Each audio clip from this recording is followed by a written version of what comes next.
Du coup, là, on a mis du blanc d'œuf sur la pâte. Sur la pâte, sur la pâte de... Ouais, sur la pâte. Et après, on a mis ça au four. Après, on a mis ça au four. Et après, on a mis à 180 degrés et 25 minutes. À 180 degrés, 25 minutes. Il pleut. Là, je suis dans ma chambre parce que c'est en train de cuire. Et puis, on avait oublié de mettre des choses dedans. On découpe des pommes. Donc, il faut découper du pomme. Il faut découper les pommes. Et après, après, vous faites un trou. Vous faites un trou dans les pommes.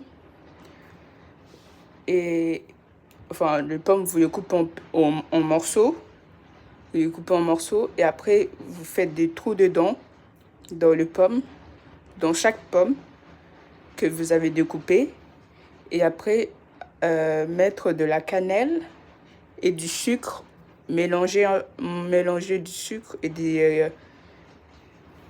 et mélanger du sucre et de la cannelle ensemble. Et après, les mettre sur les pommes que vous avez découpées avec des trous.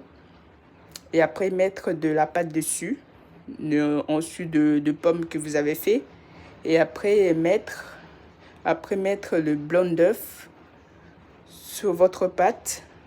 Et après, les mettre au four à 180 degrés et 25 minutes. Voilà pour la recette, pour ceux qui ont compris. Sinon, là, nous, on a oublié de mettre de la cannelle et du sucre avant de mettre de la pâte avant de mettre la pâte sur le pomme. En fait, il fallait mettre le pâte. Enfin non, il fallait mettre du pomme avec de la cannelle et du sucre et tremper le pomme sous le cannelle et les sucres ensemble. Mais ça, on a oublié les faire, nous. Nous, on a oublié les faire, mais vous pouvez les faire. Donc, on se voit dans la partie 3 pour la dégustation, mais si on a oublié du sucre et de la cannelle. Mais n'oubliez pas de mettre de la cannelle et du sucre avant de mettre des pâtes. Avant de mettre des pâtes sur le pomme.